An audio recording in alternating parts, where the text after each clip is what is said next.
किरण और जावियार का मंसूबा अब काम करना शुरू हो गया है। दोनों ने मिलकर यह प्लान बनाया था कि वो इस तरह बर्ताव करेंगे कि सुहा खुद बखुद जावियार की तरफ मुतवज्जा होने लगे, और अब बिल्कुल यही हो रहा है। इनकी मंसूबाबंदी कामयाब होती दिखाई दे रही है। दूसरी तरफ सोहा एक गलत फहमी का शिकार हो रही है। वो ये समझ रही है कि जावियार की दिलचस्पी अब किरण में बढ़ती जा रही है। इधर जरका भी बहुत आगे निकल चुकी है और उसने इसफंद को अपने जाल में फंसाने के लिए एक नई चाल चल दी है। जरका असफंद को फोन करके अपने घर बुलाती है और कहती है कि उसे उससे एक बहुत जरूरी बात करनी है। जब इसफंद वहां पहुंचता है तो घर में अम्मा मौजूद नहीं होते और जरका अकेली होती है। जुरका कहती है, शुक्र है आप आ गए। अम्मा घर पर नहीं थी और मैं अकेले बोर हो रही थी। मुझे डर था कि कहीं रियाज ना आ जाए और मुझे साथ ले जाए। इसफंद हैरान होकर कहता है, जब अम्मा घर पर नहीं थी और तुम अकेली थी तो तुम्हें मुझे नहीं बुलाना चाहिए था। अगर किसी ने देख लिया तो लोग क्या सोचेंगे? दर हकीकत जरका किसी तरह इसफंद को बदनाम करना चाहती है ताकि वो इसकी जिंदगी में दाखिल हो सके। बातों के दौरान जब इसफंद वहां से जाने की कोशिश करता है तो जरका उसे रोक लेती है और उसका हाथ पकड़ लेती है। इसी लम्हे अम्मा सामने आ जाती हैं। इसफंद ने देखकर घबरा जाता है, फौरन अपना हाथ छुड़ाता है और वहां से जाने की इजाजत लेकर निकल जाता है।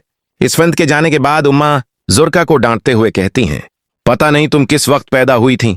अगर तुम पैदा होते ही मर जाती तो आज ये दिन ना देखना पड़ता।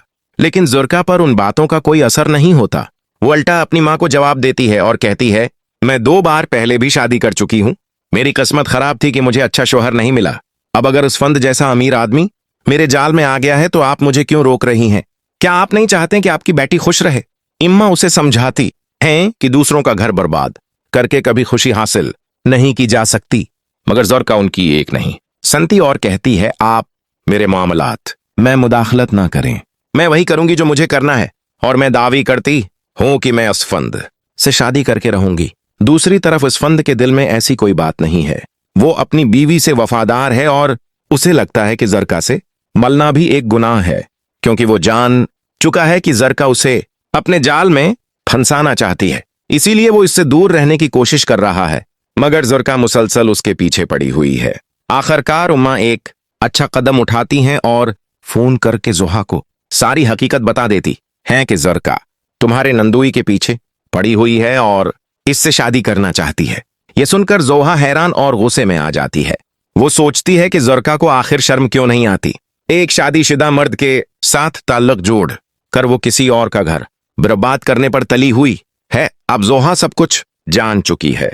वो या तो जरका को जावियार और इसफंद के सामने बेनकाब करेगी या फिर उसे समझाने की कोशिश करेगी कि वो अपनी हरकतों से बाज आ जाए।